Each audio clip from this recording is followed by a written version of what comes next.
welcome back to my channel. If you're new here, my name is Samantha and we love having the fam, so make sure you hit that subscribe button.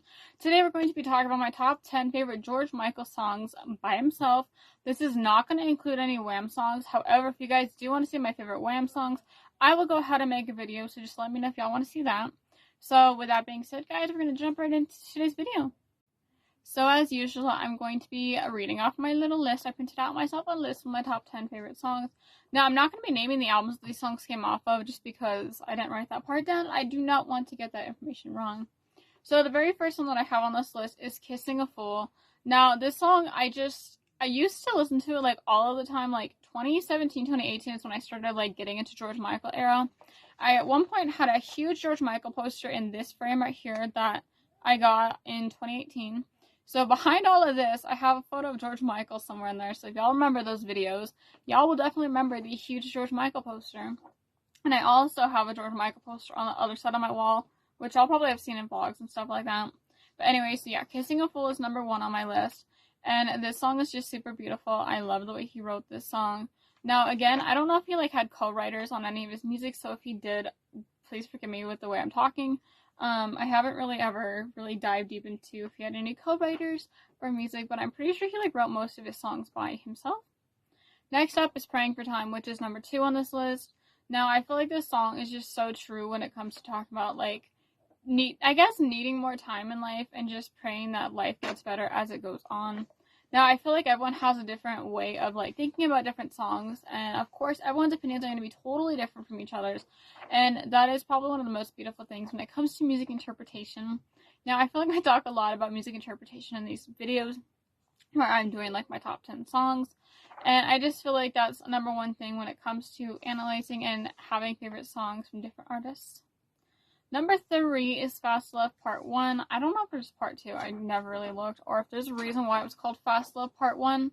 Maybe there's a reason. Maybe I'll go dive deep and try and figure out why it's called Part 1.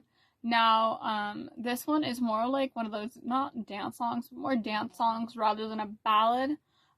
It's definitely a different vibe of music when it comes to the way he was writing music during this time period. His music definitely changed a lot with the way he wrote music for, like, Wham and stuff in, like, the early 80s to mid-80s until Wham broke up. I believe it was 86 for the Final Farewell concert. And, of course, he went on to put out Faith after that. So, The Edge of Heaven and stuff like that. The final album from Wham, stuff like that. So, as time progressed, his music really did change in the way he wrote songs, the way he had his music produced, and all of that. So, his music definitely did grow as an artist, and I think that's an amazing thing to point out.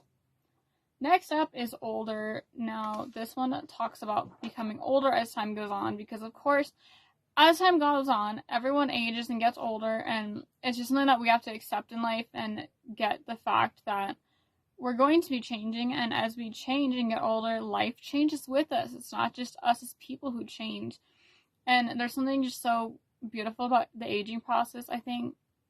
And, like, a lot of people don't see that aspect of it, and instead some people are scared of getting older, which I totally get.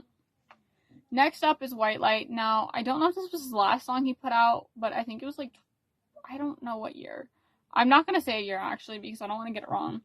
But I read somewhere that this song was written about getting over, like, a sickness he had and stuff like that, and that he wasn't ready to give up on life yet, and I'm pretty sure that's the story I read for that song, so please correct me if I'm wrong, but he wrote it because he got over, I think it might have been pneumonia or something like that, and he wasn't ready to give up on life, and it's just, I get sad thinking about every time when we think about when he left in 2016.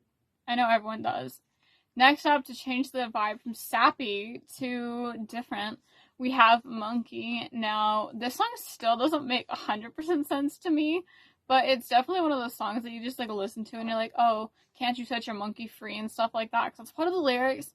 And even my sister doesn't even get the lyrics. She's always been, you know, on the brink of, like, what does that song even mean?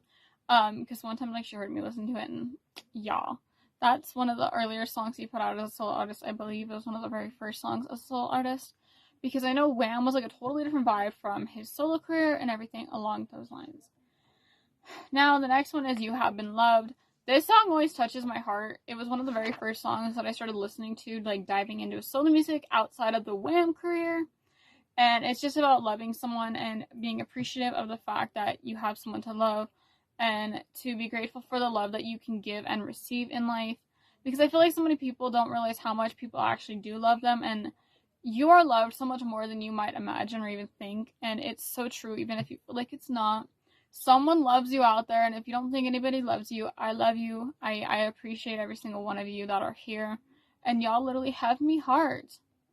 Next up is A Different Corner. Now, A Different Corner is one of those songs that definitely has a lot of different interpretations for the way that people think about the song. And it goes like, turn a different corner and we never would have met. And just the way that you think about life is so different from another person's aspect of like life and stuff. And I just really wish I could ask George Michael all about the different songs he put out, but unfortunately we know that cannot happen. And it just hurts my heart every time I think about the fact that we can't ask these artists about what made them write music the way they did, because their music is so different from so many other artists out there. Now, moving on to number 9, which is Amazing. I love this song so much. I don't really know like the meaning behind it, but I think it's amazing. The way that people said you personally, I don't know the exact lyric right now. It like went out of my head for a second. But anyways, the lyrics of the song is super different, and I think it is super unique in the way he crafted this song. And of course, George himself has always had so many amazing ideas, and I guess amazing being the title helps represent that idea. And thinking that someone is like an amazing person is definitely one of those things that I think a lot of people need to like get into. And I feel like so many people see different people as amazing, and I feel like that's another way to think about the song, I guess, is another way to interpret it and stuff like that. And then finally, number 10 is Hill to Pain. I feel like when it comes to my favorite George Michael songs, a lot of them are like love songs or like the ballads, not so much the more like dance, not R&B, but like dance songs, I guess you could say. I'm such a person who's like a hopeless romantic, I guess, who loves like the sad songs and the ballads and the love songs. And I think as time goes on, you're going to learn that about me, is that love songs and ballads are like my favorite songs to listen to from different artists. And if y'all have been watching the videos from my top 10 songs of different artists, y'all will also be seeing that as these videos progress. And if y'all have not checked them out, make sure to check out my top 10 favorite songs of different artists, because I'm going to continue to make these videos because y'all seem to really, really love them. And I want to give y'all the content y'all enjoy. And with that being said, guys, that was number 10 on my list. And I hope y'all did enjoy this video. Thank you guys so much for watching. Make sure to like, subscribe, and turn on notifications so you never miss a future upload when it comes to my songs or vlogs. And I hope y'all are enjoying the content that I'm putting out. And I love y'all so, so, so much. Love you.